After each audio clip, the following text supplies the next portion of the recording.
Alright, so I'm making spaghetti right now, and what you need is some sauce, some meat, preferably a pound, and for the sauce, just a can like that. You're gonna need some oil, olive oil is what I used.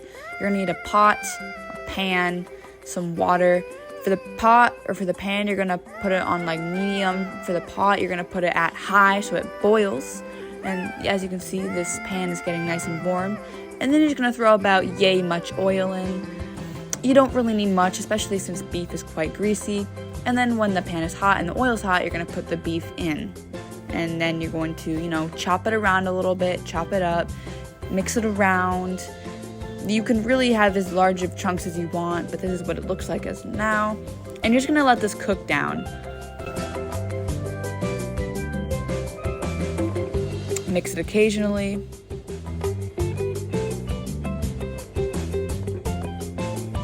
And this was my mistake, but I didn't turn on the water until after I'd cooked the meat, but you want to make sure you turn on the water before you even cook the meat. And this is me getting a little bit frustrated. Mixing the meat a little bit more.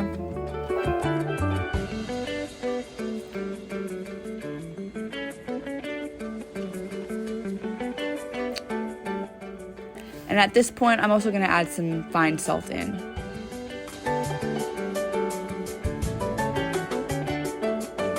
Now that the beef has boiled down a little bit, for some of its water, I'm going to turn the stove off, put the meat to the side, and I'm going to magically open the can of sauce. And then I'm going to put it back on. I didn't turn it back on. In the video I didn't turn the heat back on, but turn the heat back on. Put it down to about yay much. Pretty much low, pretty much a simmer temperature, and you're going to put the sauce in, you're going to give it a nice little mix. And at this point you could cover it if you want, but I didn't. Totally up to you though. You're also going to want to get a strainer out because you're not going to want to wait any amount of time for when the pasta is done cooking up to when you want to pour it in the strainer and strain it. And this is just the water getting ready and boiling. You know it's good when it starts, when the bubbles start like peaking and bursting out of the water.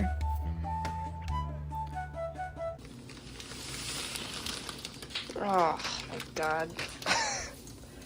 Oh. After this, you're going to want to give it a mix so that it doesn't stick to the bottom. And then you're going to want to turn it down to low, medium-ish. And set a timer for 8 minutes. I didn't do that in the video, but you're going to want to set a timer so that it's al dente or whatever. This is also just me blowing on the bubble so that it doesn't overflow. At this point too, around after the 8 minutes, you can check the pasta to make sure it's good. It's really weird that you're pouring it away from me like that. You said pour it away. I thought you said always to pour it away. Yeah, possibly. You just look that in your recording. Okay, just a little bit of cold water. Oh. Not like, you're not making it cold. Sorry.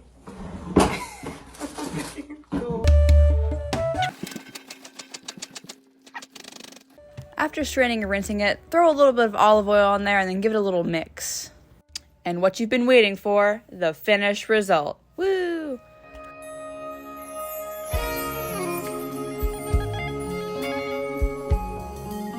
Okay, so I went to Canadian Tire and I got a furnace filter. And then I traveled into my room and I found the furnace place because it's conveniently in my room, which is lovely. And then I grabbed up the old gross one. And just a moment, if you don't know the measurements of your furnace filter, you can do these simple steps. Simply measure the length, width, and height in inches so that you can get the proper measurements. And then go to Canadian Tire or wherever and find it. After all that, there should be a sign just like this one telling you which side needs to be facing the furnace. And for reference, the furnace is the it's not very little, but it's that part of the furnace. And then you're just gonna slip it right in. Also, I just want to say that not all furnaces will be the same. This is just what mine is like personally. So you might have to do some research about your own furnace. But regardless, after all of that, I just closed up my door and that's it.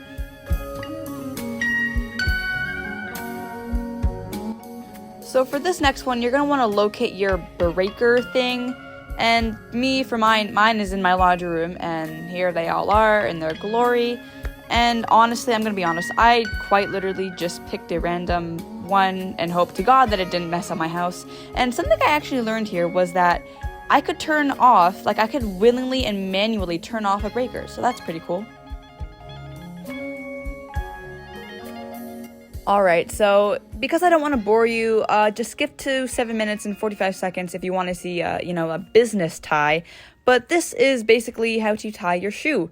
Also, here's a little break of my dog. He was really needy. He's always really needy. He's part golden and Pyrenees. The golden really shows, and I slapped his gyat, of course. Excuse my harsh... Sorry. That's so horrible of me to say. Regardless, you're gonna want to give your shoe a nice little tie. Pretty simple. Just cross it over and put one string in the loop, and then pull the tighten. Excuse me. And then, honestly, I don't even know how to describe this. I learned it in grade 4. You just gonna have to watch to understand. And then to take apart your shoelace, just pull the 2 strings.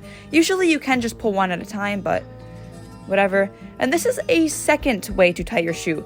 It's the same step as first step is the first one. And then you're just gonna do a little bit of folding action here with both sides, and then you're gonna do basically the same thing you did in the first step, except with both little loops. And then you're just gonna pull to tighten. And then to take this out is literally the exact same way as the other one, but I did show it. Okay, cool. And then this last shoelace tying skill, same first step as all the other ones. And then you're only gonna make a loop on one of the sides, and then you're gonna wrap around the other one. And then, yeah, there we go. Just wrap it around like that. And there's going to be a little bit of a hole in the middle there, middle bottom there. And then you're just going to stick that one right through there and pull to tighten. Tighten, sorry, English. And then to remove, it's going to be the same pulling of strings, but that doesn't matter.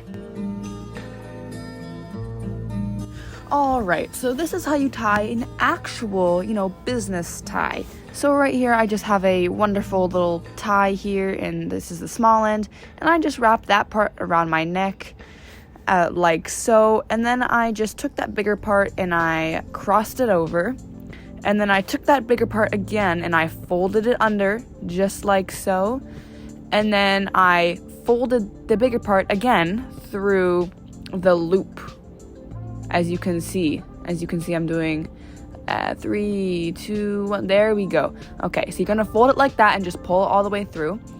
And basically when you do this, you're just gonna be using the bigger part for most of it. So once again, you're gonna take it and you're just gonna fold it over so that it creates a nice little cover for everything we've just done. And then you're gonna take it one last time through that nice little hoop there.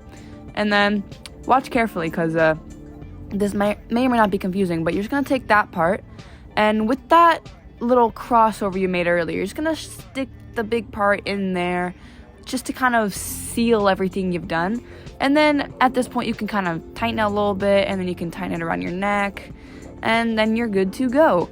So that's pretty much how you tie a tie. And I'm gonna be completely honest, I just searched up a tutorial on TikTok. You gotta do what you gotta do.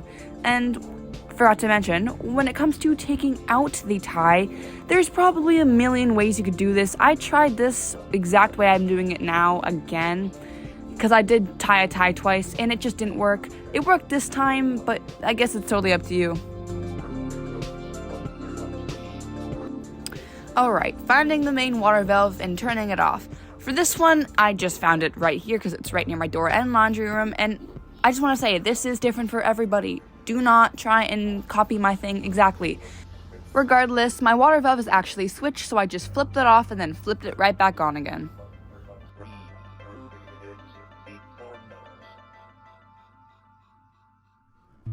Alright, changing and testing fire alarm batteries. So, as of right now, there isn't a battery in here, and I'm going to show you in a second that without a battery, it will indeed not make a sound.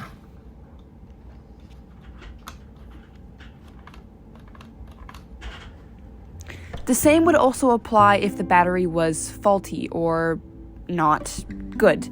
So now I just have the proper battery for my alarm, and I'm just trying to see right now where each positive and negative side goes, and then I'm going to locate that on the battery. There's also this little red tab that needs to be pushed down, to ensure that the fire alarm actually works when there is a fire or when you're testing it.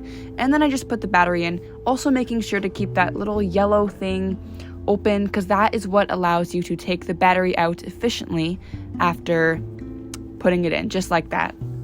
Something else important to mention, to make sure that you get the right battery, on the little tab that opens and closes, it should tell you what the battery is that you need to get.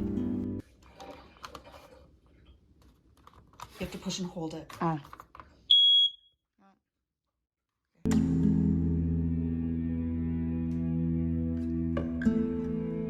Doing it in one go, because...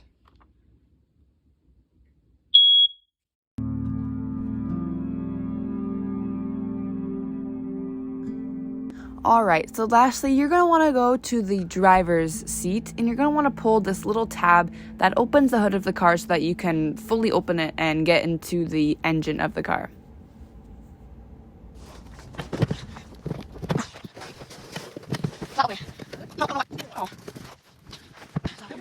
Alright, so now that you have access to your engine, we're going to look at the washer fluid first, which is this little compartment here. And there actually isn't a way to check this. I guess the only way to check it would be to fill it up. And right here is the coolant. And as you can see, there's actually a maximum and minimum line. You'll see it in just a second, right at the bottom there.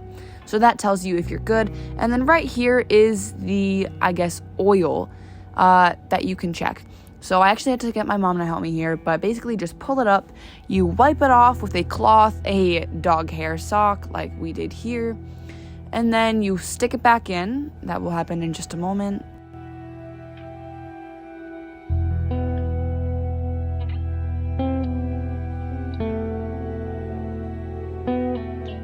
After that, pull it back out, and there's no need to wipe it here. You just flip it around, and then as you can see, there's actually a very faint line, and you can also see where your oil's at. After that, just put it back in. Once you're done, just close the hood, and that's everything in this video.